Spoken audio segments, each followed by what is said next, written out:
नमस्ते मित्रांनो. आजचा व्हिडिओ बनवण्याचं कारण म्हणजे गेली 3 दिवस मी ध्यान केंद्रामध्ये विपश्यना करायला गेलो होतो.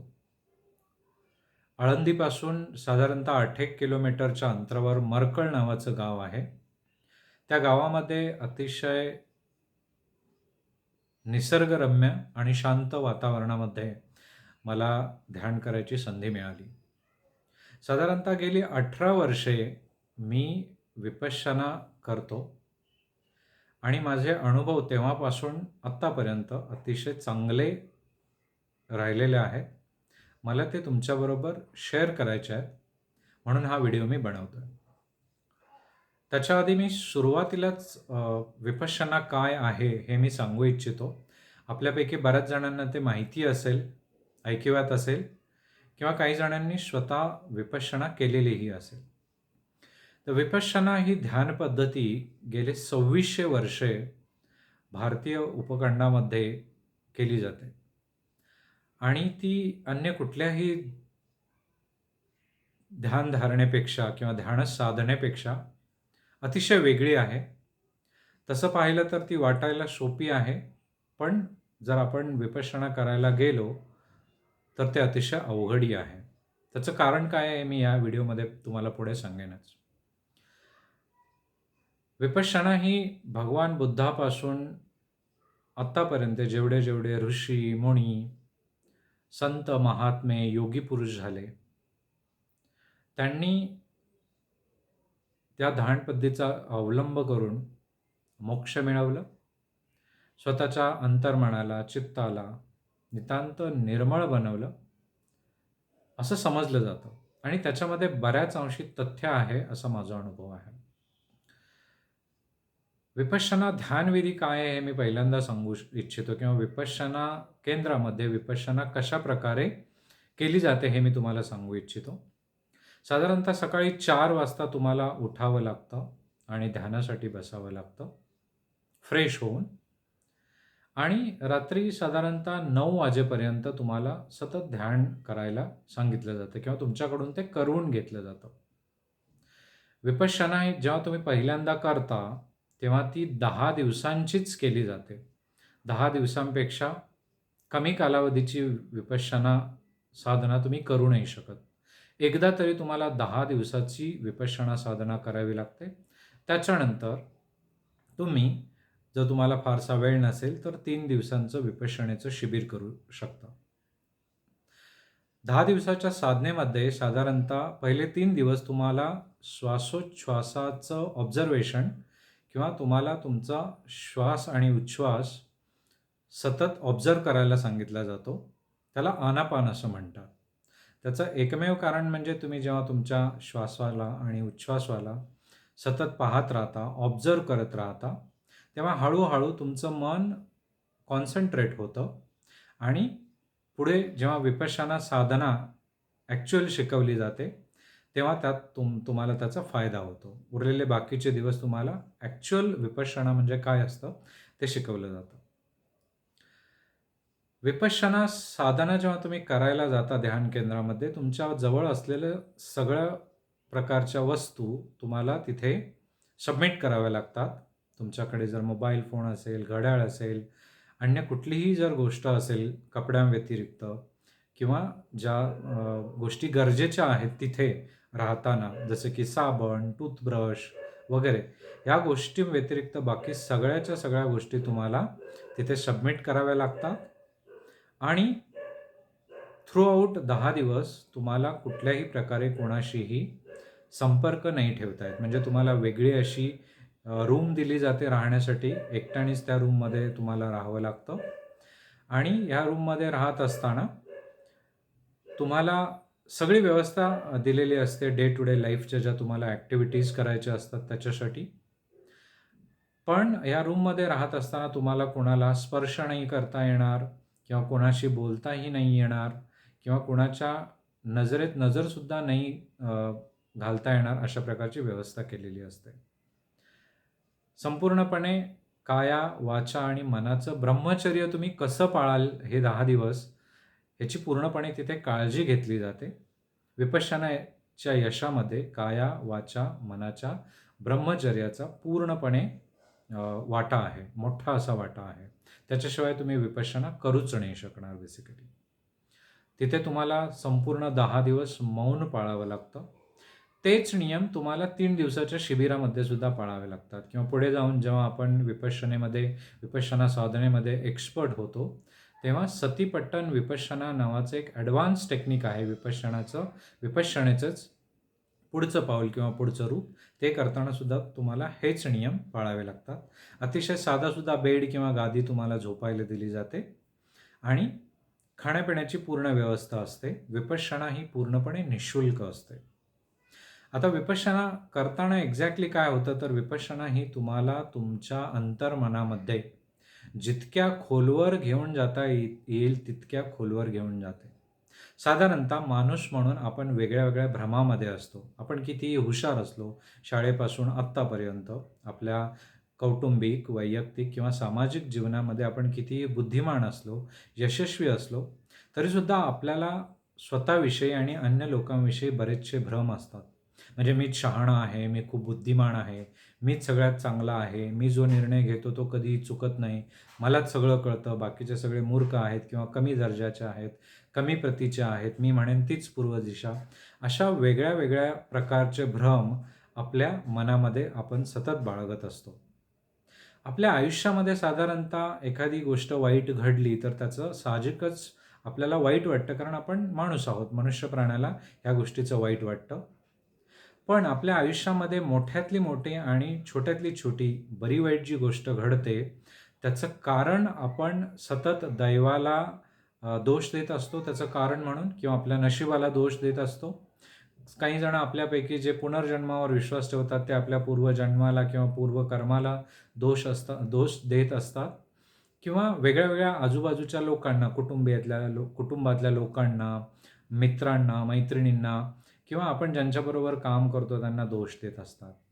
पण विपश्यनेत जशी आपण ध्यानधारणेमध्ये प्रगती करतो, अंतर्मनामध्ये आत घुसायला लागतो, तेव्हा आपल्याला कळतं की आपल्या आयुष्यातली छोट्यातली छोटी आणि मोठ्यातली मोठी गोष्टसुद्धा जी घडते ते आपल्या सबकॉन्शियस मुळे, किंवा जे आपलं अंतर्मन असतं अतिशय खोलवर असतं, ते अगदी अनफॅदमेबल ज्याला आपण म्हणतो, समुद्रासारखं खोल असतं, त्याच्यामुळे ते घडत असतं. आणि जेही काही बरं वाईट घडतं ते आपल्याच मनाचे खेळ असतात.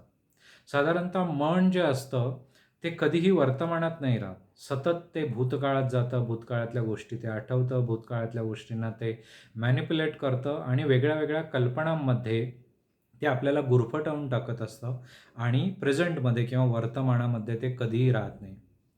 मनाचं हे नेचर आहे किंवा मनाचा हा स्वभाव आहे.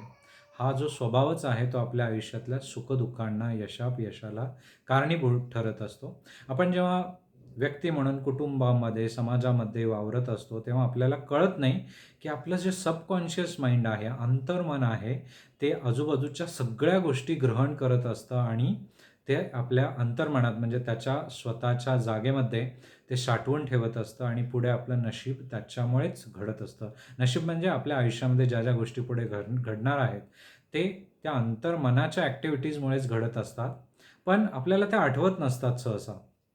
त्याच्यामुळे आपल्याला असं वाटतं की माझ्या नशिबातच हे असं होतं, किंवा माझी पूर्वजन्मीची कर्मफळं किंवा दुसरे आजूबाजूचे लोक आहेत त्यांच्यामुळे माझ्या आयुष्यात बरं वाईट घडत आहे. प्रत्यक्षात जे काही घडतं ते आपल्या अंतर्मनामुळेच. मग ह्याच्यामध्ये कुठल्याही प्रकारचे देवाचा किंवा दैवाचा, नशिबाचा कुठलाही प्रकारचा भाग नसतो. जे काही असतं ते आपलं मनच असतं. साधारणतः मन हे आपल्या मेंदूमध्ये आहे असं जे समजलं जातं तो चुकीचा ग्रह आहे किंवा तो भ्रम आहे. मन हे अनंत आहे बेसिकली. मन हे आपल्या डोक्याच्या किंवा शरीराच्या बाहेर सुद्धा आहे. याउलट आपला जो मेंदू आहे त्याने बाह्य मनाच्या किंवा अनंत अशा मनाच्या नेचरच्या अकॉर्डिंगली स्वतःला डेव्हलप केलेलं आहे, उत्क्रांतीच्या नियमानुसार म्हणा हवं तर. त्याच्यामुळे ते आपल्याला मेंदूमध्ये एका विशिष्ट प्रकारे किंवा आपल्या शरीरामध्ये ते एका विशिष्ट प्रकारे आहे असं जाणवत असतं. अन्यथा मन हे अनंत आहे. मनच सगळं काही आहे बेसिकली. या मनावर पूर्णपणे ताबा मिळवल्याशिवाय आपल्या आयुष्यात ज्या घडणार आहेत त्या गोष्टी आपण आपल्या मनासारख्या किंवा आपल्या इच्छेप्रमाणे घडवूच नाही शकणार.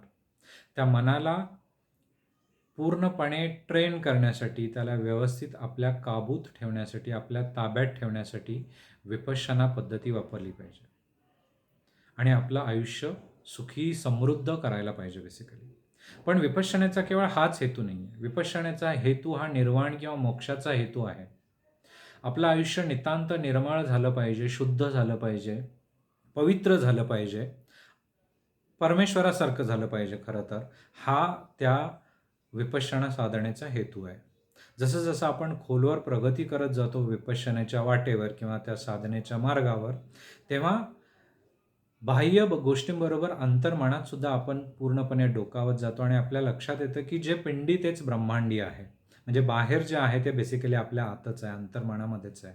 बाहेर जो अनंत विश्वाचा जो फापट पसारा आहे, तो एवढा प्रचंड जरी वाटत असला तरी तो आपल्या मनातच आविर्भूत आहे किंवा अंतर्भूत आहे, हे आपल्याला हळूहळू लक्षात येतं.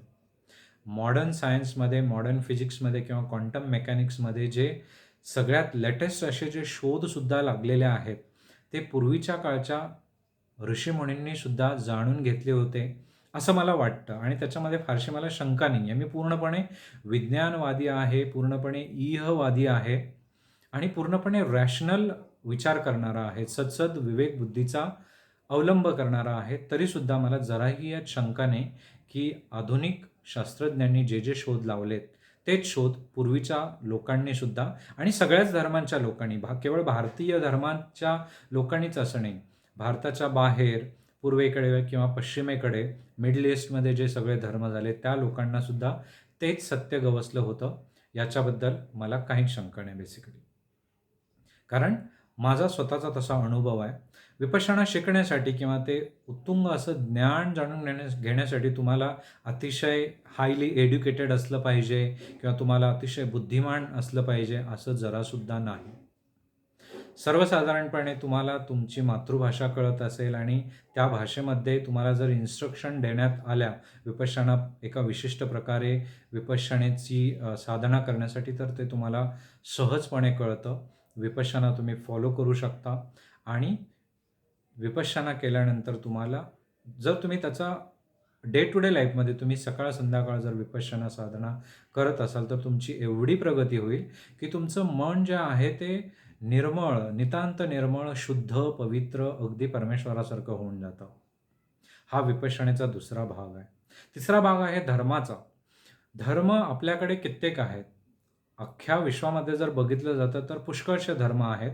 पण अगदी भारतापासून सुरू केलं तर ज्याला आज आपण हिंदुइझम म्हणतो, जैनिझम, बुद्धिझम, त्याच्यानंतर झोरोएस्ट्रिनिझम, ख्रिश्चॅनिटी, इस्लामिझम, पूर्वेकडचे ताओइझम, कन्फ्युशियनिझम, शिंतोइझम, असे बरेचसे धर्म आहेत आणि त्या त्या धर्माचा शोध लावणाऱ्या ऋषीमुनींनी किंवा महंतांनी विपश्यनेसारख्या साधनेचाच अवलंब करून सत्याचा शोध लावला होता. वरवर जर पाहिलं तर हे धर्म वेगळे वेगळे आहेत, पण त्यांचा उद्दिष्ट हाच आहे की मानवी जीवन सफल व्हावं. वेगळ्या पद्धतीने भौगोलिक परिस्थितीनुसार, सामाजिक परिस्थितीनुसार, कालानुरूप त्यांनी वेगळ्या पद्धती प्रमाणे त्यांनी आपापलं तत्त्वज्ञान विशद केलेलं आहे. पण ह्या सगळ्यांचा एकच उहापोह आपण करू शकतो किंवा सगळ्यांचा उद्देश हाच की मानवी जीवन सफल झालं पाहिजे, सुंदर आणि नितांत निर्मळ असं झालं पाहिजे, त्याला मोक्ष मिळायला पाहिजे. विपश्यनेचा सगळ्यात मोठा फायदा की जिवंतपणे तुम्हाला निर्वाणाचा साक्षात्कार होतो. निर्वाणाचा साक्षात्कार म्हणजे काय, तर संपूर्णपणे तुमच्या अंतर्बाह्य मनाला शुद्ध करणे आणि षड्रिपूंपासून म्हणजे 6 शत्रूंपासून मुक्त होणे. आता हे 6 शत्रू कुठले आहेत, तर काम, क्रोध, लोभ, मद, मोह, मत्सर, ह्या षड्रिपूंपासून जेव्हा तुम्ही मुक्त होता, सगळ्या अटॅचमेंटपासून तुम्ही मुक्त होता, तृष्णेपासून मुक्त होता, तेव्हा तुम्ही या भावापासून सुद्धा मुक्त होता. अन्यथा जेव्हा तुमचं अस्तित्व एक मनुष्य प्राणी किंवा अन्य कुठलाही जाणीव असलेला किंवा मन किंवा चित्त असलेला प्राणी म्हणून तुमचं अस्तित्व आहे, तोपर्यंत तुमच्या आयुष्यामध्ये दुःख हे असणारच. हा त्याच्या तत्त्वज्ञानाचा गाभा आहे बेसिकली. आणि हे जे दुःख आपल्या आयुष्यामध्ये जे येतं ते अज्ञानामुळे येतं. मग ज्ञान म्हणजे काय, तर ज्ञान म्हणजे आपल्या अंतरामध्ये घुसून सत्याचा शोध लावणे आणि सत्य जाणून घेणे म्हणजे ज्ञान प्राप्त करून घेणे आहे. हा त्या विपश्यनेचा मुळात हेतू आहे. दुसरी गोष्ट आहे की आजच्या काळात 21व्या शतकात सुद्धा आपण असताना माणूस चंद्रावर तर पोहोचलाच आहे, पण मंगळावर आणि अन्य ग्रहांवर सुद्धा आपली वेगळी साधनं किंवा टेक्नॉलॉजी असलेली तंत्रज्ञान असलेली वेगळी मशीन्स पोहोचलेली आहेत. तरीसुद्धा पृथ्वीवर भारतामध्ये विशेषतः राहत असताना वेगळ्या धर्माचे लोक एकमेकावर कुरघोडी करताना दिसतात. एकमेकांना तुच्छ मानणे, एकमेकांचा अपमान करणे, माझाच धर्म श्रेष्ठ आहे, माझीच उपासना पद्धती श्रेष्ठ आहे, माझ्या धर्मासारखा श्रेष्ठ धर्म किंवा माझ्या धर्मासारखी उच्च कोटीची साधनं अन्य कुठल्या धर्मामध्ये नाहीच आहे, बाकीच्या धर्माचे लोक तुच्छ आहेत, पापी आहेत वगैरे अशा प्रकारचा आपल्याकडे भ्रम पसरलेला आहे. आणि हे भ्रम पसरवण्यामध्ये सगळ्याच धर्माचे लोक अग्रस्थानी आहेत. जेव्हा तुम्ही विपश्यना करता तेव्हा तुमच्या लक्षात येतं की हे सगळे धर्म हे ॲक्च्युअली धर्म नसून ते केवळ संप्रदाय आहेत. धर्म हा सगळ्या मनुष्य प्राण्यांसाठी एकच असतो. जसा उष्णतेचा धर्म हा तापविणे किंवा चटका देणे किंवा आपल्याला उष्ण बनवणे किंवा गरम करणे हा जसा असतो, बर्फाचा धर्म हा शीतलता जसा आहे, तसा आपल्या सगळ्यांसाठी पृथ्वीचं वातावरण किंवा ही जी भौगोलिक परिस्थिती आहे, निसर्गाचे जे नियम आहेत, भौतिकशास्त्राचे नियम आहेत, जीवशास्त्राचे नियम आहेत, हे आपल्या सगळ्यांसाठी सेमच आहेत आणि तोच खरा धर्म आहे बेसिकली. जे म्हणून आपल्याला दुःखकारक आहे ते कर्म किंवा ते कार्य पाप निर्माण करतं असं आपण मानतो. तर हे पाप कुठून निर्माण होतं, तर बेसिकली आपल्या अंतरातून निर्माण होतं, अंतरात्म्यातून निर्माण होतं. त्याच्यामध्ये घुसून त्याचा उद्गम आपण बघितला पाहिजे. देवाला किंवा अन्य परिस्थितीला किंवा लोकांना न दोष देता आपल्या अहंकाराला पूर्णपणे नष्ट करण्यासाठी विपश्यना करायला पाहिजे बेसिकली. विपश्यना सगळेजण करू शकतात. म्हणजे विशेषतः तुम्ही प्रौढ असाल, जेव्हा तुम्हाला कळण्याचं वय होतं, तेव्हा तुम्ही विपश्यनेची दीक्षा घेतली पाहिजे. आणि तुम्ही कुठल्याही धर्माचे, पंथाचे असलात तरी, तुम्ही स्त्री पुरुष किंवा अन्य कुठल्याही जेंडरचे जरी असलात तरी तुम्हाला विपश्यना करायलाच हवी. माणूस म्हणून जर तुम्ही जन्म घेतलात तर सगळ्यात भारी किंवा सगळ्यात उत्तम असं तुमच्या जीवनामध्ये तुम्ही काय करू शकता किंवा करायला पाहिजे, तर ते म्हणजे विपश्यना. माझ्या वैयक्तिक आयुष्यामध्ये लहानपणापासून आत्तापर्यंत मला कित्येक योग साधना किंवा ध्यानधारणा करायची संधी मिळाली आणि मी त्या सगळ्यांचा ऋणी आहे. मला सगळ्यांबद्दल आदर आहे. पण ज्या प्रकारे विपश्यनेनं मला खोलवर घेऊन जाण्यास मदत केली सत्यापर्यंत, एक सामान्य माणूस असताना, मी एक यःकश्चित माणूस आहे, अतिशय सामान्य बुद्धीचा आहे, सामान्य कुटुंबातला आहे, तरीसुद्धा मला अतिशय खोलवर जायची संधी मिळाली सत्याचा शोध घेताना. आणि त्याच्यामुळं माझ्या पाठीमागे जी पुस्तकं आहेत, कदाचित 20-25 वर्षे ही पुस्तकं मी स्टडी करत आलो, पुन्हा स्टडी करत आलो. पण ते सगळं स्टडी करूनसुद्धा मला जे ज्ञान प्राप्त नाही झालं किंवा 1% सुद्धा ज्ञान प्राप्त नाही झालं, त्याच्यापेक्षा हजारो पटीनं ज्ञान मला विपश्यना साधनेनं दिलं, हे मी निःशंकपणे साधू शकतो. आणि त्याच्यामध्ये अतिशयोक्ती करण्याचा प्रश्नच नाही. जेव्हा तुम्ही विपश्यना साधनेच्या खोलवर जाता तेव्हा तुमच्या लक्षात येतं की माणसामध्ये भेदाभेद करणं हे पाप आहे. धर्मामध्ये, जातीमध्ये किंवा लिंगभेद करणं हे सुद्धा पाप आहे. गरीब श्रीमंतामध्ये, काळ्या गोऱ्यांमध्ये सुद्धा लिंगभेद करणं किंवा भेदाभेद करणं हे सुद्धा पाप आहे. सगळे प्राणी मात्र सुद्धा मनुष्याव्यतिरिक्त जे कोणी जिवंत आहे, ज्यांच्यामध्ये मन आहे, ते सगळे प्राणीसुद्धा आपल्यासारखेच आहेत, सुखदुःखांचे भागीदारी आहेत, कारण त्यांनी ह्या पृथ्वीतलावर जन्म घेतला आहे. या सगळ्यांना आपण कंपॅशनेट किंवा करुणेनं भरलेल्या मनाने आपण पाहिलं पाहिजे. किंबहुना विपश्यना तुम्हाला करुणामय बनवते. मग तुम्ही कुठल्याही धर्माचे, कुठल्याही जातीचे, पंथाचे, रंगाचे किंवा कुठल्याही उत्पन्न गटाचे किंवा कुठल्याही बौद्धिक पातळीचे असा. त्यामुळे विपश्यना प्रत्येकाने करायलाच पाहिजे. आपलं आयुष्य अंतर्बाह्य, नितांत निर्मळ असं करायला पाहिजे. त्याच्यासाठी प्रत्येकाने विपश्यना करायलाच पाहिजे.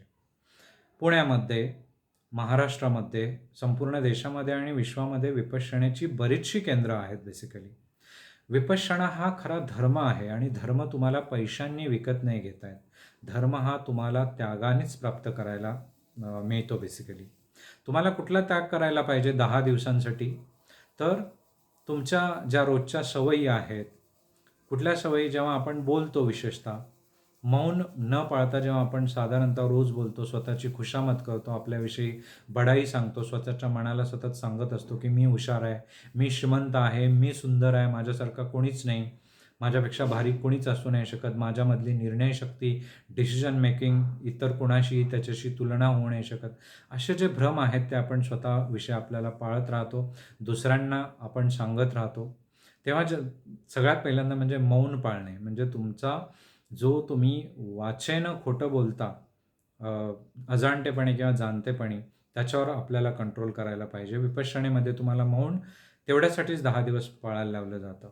कायचं तुम्हाला ब्रह्मचर्य पाळायला पाहिजे, कारण जेव्हा आपण कुटुंबामध्ये वावरतो, समाजामध्ये वावरतो, तेव्हा आजूबाजूचे घटक असतात ते आपल्याला सतत ओढ निर्माण करत असतात ब्रह्मचर्यापासनं, मानसिक आणि शारीरिक ब्रह्मचर्यापासनं दूर घेऊन जात असतात. जेव्हा तुम्ही विपश्यनेला जाता, एकटे राहता, तेव्हा ह्या गोष्टींपासून तुम्ही दूर राहता. तेव्हा काया आणि मनाचं सुद्धा तिथे ब्रह्मचर्य पाळलं जातं आणि तुम्हाला तिथे बोलूच नाही दिलं, त्याच्यामुळे तुम्हाला वाचेचं सुद्धा ब्रह्मचर्य पाळायला लावलं जातं बाय डिफॉल्ट.